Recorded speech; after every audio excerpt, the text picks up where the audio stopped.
Assalamualaikum warahmatullahi wabarakatuh. Perkenalkan, nama saya Faisal Dinugroho, NIM 246151032, dan rekan saya Hugo Ibnu Sinalintihan dengan NIM 246151008. Di sini kami akan mengerjakan tugas dari Bu Tari tentang podcast pada periode sastra.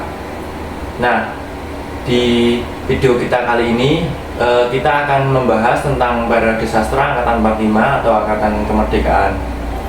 Tentunya pada bahasan kali ini bahasanya itu cukup mudah dan cukup dimengerti bagi para penonton ya, karena sastra angkatan 45 itu sangat keren, sangat membawakan revolusi dari kemerdekaan. Semangat para pejuang dan semangat kemerdekaan itu masih melekat pada para sastrawan. Jadi angkatan 45 itu, para sastra itu bukan hanya menulis tentang sebuah revolusi maupun menulis tentang kemerdekaan, tapi mereka juga membawa semangat bagi para pejuang dan bagi para sastrawan di Indonesia. Tentunya angkatan 45 itu sangat berpengaruh pada periode itu, yang sangat berpengaruh sekali. Yang pertama, saya akan bertanya kepada rekan saya, apa sih ciri khas dari sastra angkatan 45 itu, Mas? Kalau menurut saya, sastrawan angkatan 45 itu keberanian. Mereka berani menulis dengan suara sendiri ya.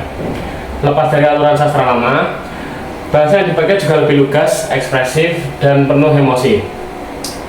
Tema-temanya juga lebih universal, tentang kemanusiaan, kebangsaan, dan penderitaan rakyat. Kalau kita bicara soal angkatan 45, menurut saya itu nama pertama yang pasti muncul adalah Chairil Anwar. Penyiar satu ini sering sekali disebut sebagai bintang jalan dari kumpulan yang terbuang. Kutipan dari puisinya yang terkenal yaitu Aku. Chairil dikenal karena gayanya yang bebas, pemberontak, dan juga sangat personal. Puisinya sangat hidup dan mengguncang. Ia membuktikan bahwa puisi tidak harus indah dalam artian klasik, yang penting jujur dan menggugah. Tapi menurut saya itu bukan hanya Chairil Anwar ya. Iya. Tapi saya juga beranggapan bahwa Pramudia Tanatur itu juga sangat berpengaruh pada angkatan 45 tentunya. Iya. Jadi yang terkenal itu salah satu karyanya itu Bumi Manusia. Jadi Pram itu menggambarkan bagaimana kondisi realitas sosial di Indonesia melalui karya-karyanya, yang menggambarkan tentang bagaimana kondisi politik Indonesia, ketidakadilan sosial, serta perjuangan bangsa Indonesia dan kolonialisme.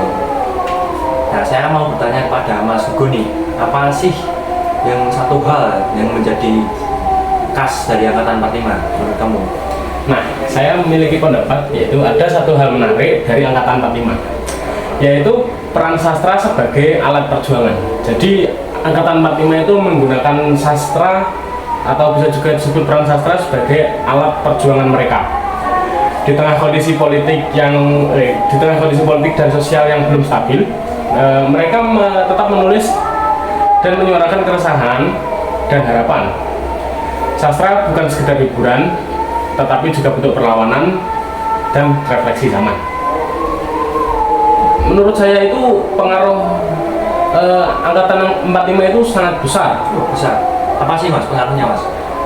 Nah, pengaruhnya itu membuka jalan bagi bentuk-bentuk sastra yang lebih bebas, lebih personal, dan lebih berani. Dan angkatan 45 itu juga bisa dibilang merekalah yang meletakkan fondasi bagi sastra Indonesia modern seperti yang kita kenal pada zaman sekarang. Baik. Jadi intinya itu teman-teman, sastra pada awal kemerdekaan itu berperan sangat penting bagi angkatan sastra di periode tertentu. Jadi angkatan 45 itu menurut saya dan Mas Hugo rekan saya itu sangat berpengaruh sekali bagi periode-periode selanjutnya, sangat berkelanjutan. Bagi sastra modern juga berpengaruh. Nah, intinya yang bisa kami sampaikan itu tentang sastra itu ya seperti ini. Pengaruh mulai dari ciri khas dan alurnya serta dan lain-lainnya. Podcast kita tadi yang saya sampaikan sama rekan saya itu, jadi kita dapat mengambil kesimpulan teman-teman. Jadi sastrawan angkatan 45 atau periode 45 itu bukan hanya sekedar karya seni ya. Tentunya itu menggambarkan semangat kemerdekaan Indonesia serta kebebasan berekspresi dan pencarian identitas bangsa. Para sastrawan angkatan 45 tidak hanya menulis untuk diri mereka, tetapi mereka berkarya juga untuk mengunggah, mengkritik, memberi suara bagi perjuangan bangsa atau kaum yang baru merdeka. Dalam karya-karya mereka, kita juga melihat sebuah pergeseran. Apa itu pergeseran? Yaitu pergeseran besar dari sastra yang terikat pada tradisi lama dan aturan lama menuju sastra yang bebas dan lebih berekspresi tentunya. Jadi mereka itu memecahkan tembok-tembok konvensional, membuka jalan bagi para sastrawan generasi berikutnya untuk terus memperjuangkan, mengeksplorasi bahasa serta tema gaya penulisan yang lebih modern tentunya, Mas. Ya, betul sekali.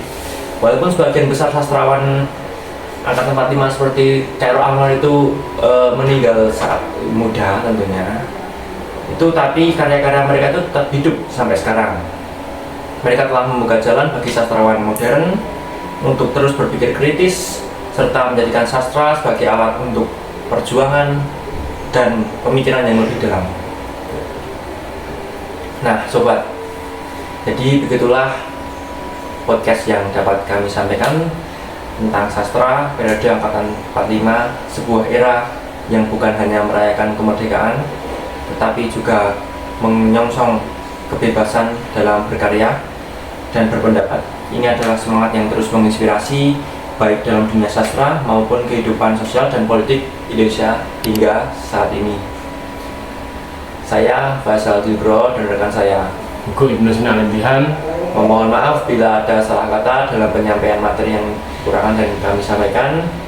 Sesungguhnya kesempurnaan itu dari Tuhan. Sekian, terima kasih. Bila ada salah kata, wassalamualaikum warahmatullahi wabarakatuh.